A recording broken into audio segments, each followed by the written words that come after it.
Hello class, this is an introduction to the units of graphing and equations.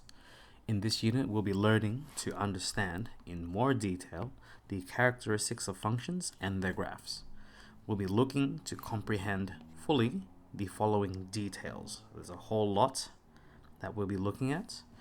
We'll be separating these into lots of little mini topics and lessons, and we'll actually be looking into two different topics. It'll cut off here, and calculus will be applied to these ones. But in the first few units we'll be looking at these values here, or these points, and most of these we should already know, but we'll be looking at these into more detail. So we should already be familiar with the following graphs. We should already know about linear functions, the gradient, the intercept, and how it looks like. Quadratic functions, quadratic functions in general form and in factorized form, and what that might look like.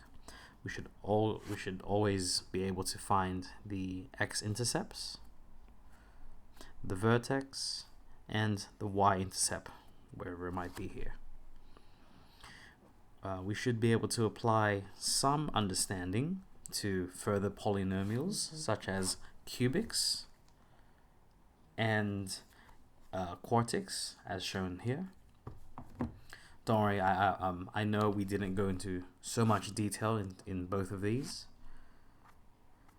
We should be familiar with the absolute value function, that it has a sharp turn, and exponential functions. We should know that they're always increasing or always decreasing if it was drawn this way.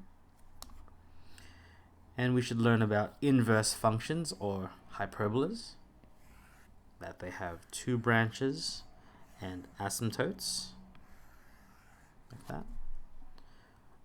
And although it's not a function, we'll be applying our understanding of transformations to circles.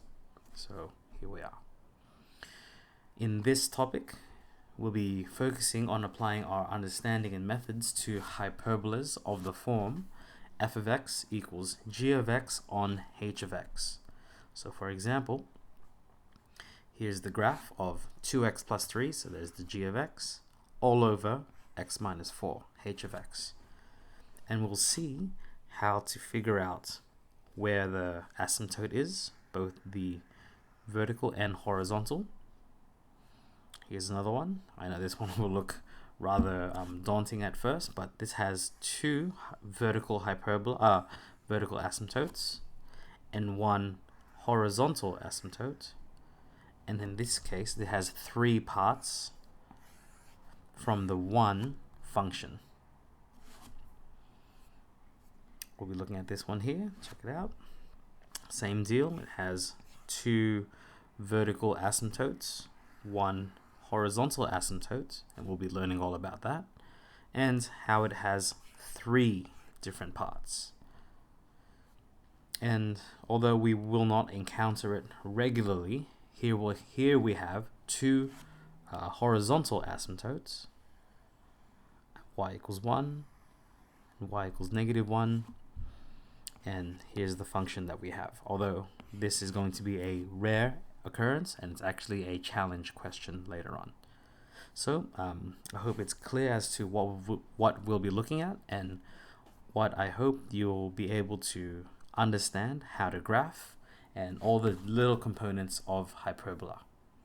So I'll see you in these topics, and yeah, see you in the next video. Best of luck.